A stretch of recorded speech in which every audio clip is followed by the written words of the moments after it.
Naglaga kami ng itlog ng aming almusal ngayon, kaya lang yung isang itlog, ayan, may kakaibang itlog ito.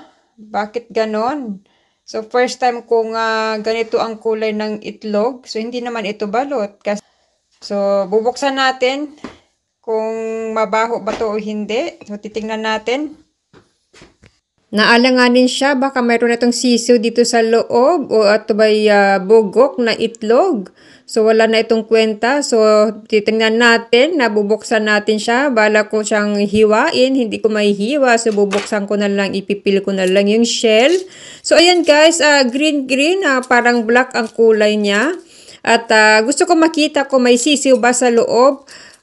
Tong itlog na ito o ba amoy, wala naman siyang amoy siyang itlog.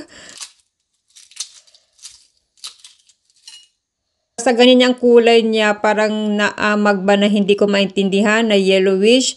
Yo, pero hindi ko chinek kanina pagluto kasi hindi na ako nagche-check pag nagluluto ako kung talagang okay siya na itlog. Kasi pag hindi siya okay na itlog, di ba lumulutang, yan, bugok yun. So ayan guys, ang sa loob, okay naman yung ano niya, yung pula.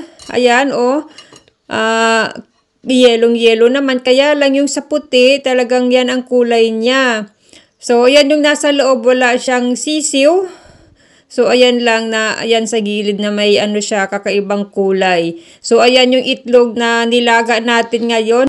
Anyway, for today's video at magre-ready tayo ng ating baon. Papasok tayo ngayon guys, kaya nag-aalmusal tayo. At sasagutin natin tong may katanungan dito si ma'am at isisingit natin dito sa ating video. So ito yung aking orchids guys, oh napakaganda, blooming na blooming siya. Ayan. Sana all blooming, char. So, good morning sa inyo lahat. Welcome back to my channel. This is Janine Island. Sa hindi pa pala nakapag-subscribe, ayan, subscribe na kayo. Welcome kayo lahat sa ating YouTube channel, Family Vlogs. Buhay dito sa abroad, yan, OFW. So, si Daddy nag-prepare na ng baon ni Kelsey. At ako ay piniprepare ko na rin yung aking baon. So, kaya ganun kami kabisi sa umaga. Kanya-kanya kaming diskarte dito. So, ayan, ito ang katanungan ni Madam. Ito yung katanungan niya. Nag-PM siya sa akin. Sabi niya, meron po sana ako possible na employer, live-in caregiver. Ang hinihingi po sa akin ng QQI level 5 dyan. Lang po ba pwede mag-take, ma'am? Disclaimer lang po, ito po ay based sa aking experience. I-share ko po sa inyo para sa lahat. Kaya sinagot ko ito sa video kasi marami po nagtatanong. So, yung QQI po ay Quality and Qualifications Ireland. So, ito po yung mga vocational skills, nag-training para po mayroong certificate pag nag-apply ng trabaho. So, itong FITAC Level 5 QQI, ay 8 module po yung kinuha ko yan na course. Mga 8 or 9 months ko siya natapos. Pagkatapos meron tayong certificate para maging qualified healthcare assistant caregiver. So para maging qualified po tayo na maging healthcare assistant sa hospital o live-in carer po kung saan man. At least meron na tayong certificate na qualified na tayo at nag-aral tayo ng course na para sa elderly, care for elderly. Ang alam ko po, kailangan andito po kayo para mag-aral. Pero alam mo dati, wala po kasing required yung mga FITAC Level 5 QQI na yan. Ngayon lang sila talaga, nag-strict talaga sila na kailangan talaga mag-aral talaga sa school para sa training, para sa caring for elderly. Yan, para sa healthcare assistant, care support.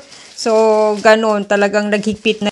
Talagang pahirap na talaga ngayon, no? Hindi katulad dati, 6 years ago, 7 years ago, wala pang mga FITAC Level 5 QQI na yan.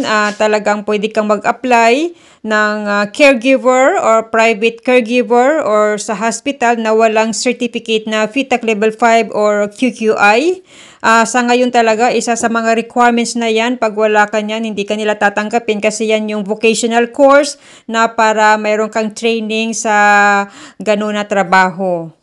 So, ayan, papasok tayo ngayon sa work. So, nag-almusal na tayo. Ito yung aking kinakain, ang croissant tsaka kape. So, yan lang yung ating breakfast for today. At kasi yung itlog ay bulok pala yun. So, maaga pa, 6:45 pa. At sasakay tayo ng bus ng 7:15. So, malapit lang naman kami dito sa bus stop. So, ayan guys, yun lang po ang i-share ko sa inyo. Yun lang po ang abot ng aking makakaya. Sana may employer po kayo na sana mag-process, no? Na willing mag-process ng working permit, saka yung ganyan na pag naandito na kayo sa Ireland, saka kayo mag-aral ng FITAC Level 5 or QQI na yan. So, sana kausapin nyo yung employer nyo, makiusap kayo, baka gawan kayo ng paraan.